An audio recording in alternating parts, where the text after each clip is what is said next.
Mercantile bank অর্থনীতির খবর। টানা বর্ষণ ও বন্যায় ফসলের ক্ষতি হওয়ায় নিত্যপণ্যের বাজারে ক্রেতার নাভিশ্বাস উঠেছে। লাফিয়ে দাম বাড়া কাঁচামরিচ আজ বিক্রি হচ্ছে কেজি 400 টাকা দরে। সবজির সরবরাহ কম, টান পড়েছে মাছের যোগানেও। আরও বেড়েছে ডিম ও ব্রয়লার মুরগির দাম। তবে কিছুটা কমেছে গরুর মাংসের। বিস্তারিত সেলিম মালিকের রিপোর্টে। জুলাইয়ে টানা 2 সপ্তাহের বৃষ্টিতে দেশের বিভিন্ন এলাকায় তলিয়ে যাওয়ায় সবজি ও ফসলের ব্যাপক ক্ষতির প্রভাব পড়েছে বাজারে। মোহাম্মদপুর টাউন হল বাজার ঘুরে দেখা গেছে সবজির সরবরাহ স্বাভাবিকের তুলনায় বেশ কম, তাই দামও বাড়তি। বেগুন গেছে সপ্তাহ ছিল 120, এই সপ্তাহ 140, আর গোলটা ছিল 160, এটা 180 হয়েছে।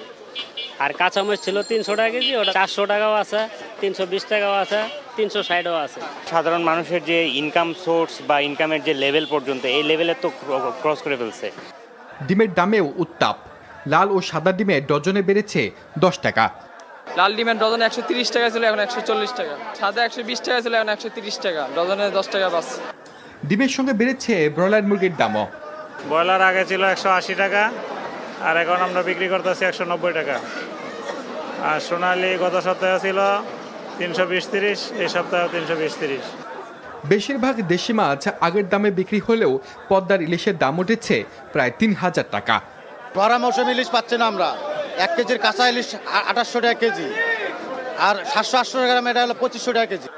বাজারে পণ্যের দামের উত্তাপের মধ্যে 30 টাকা কমে 750 টাকায় বিক্রি হচ্ছে গরুর মাংস, আর খাসির মাংস 1200। কুরবানির পর আমরা 800 টাকা করে গরুর মাংস বেচছি, মাঝখানে 780 টাকাও বেচছি। তো এখন বাজার একটু কম, তাই বিধায় 750 টাকা আমরা গরুর মাংস বিক্রি। সেলিম মালিক, এনটিভি নিউজ, ঢাকা।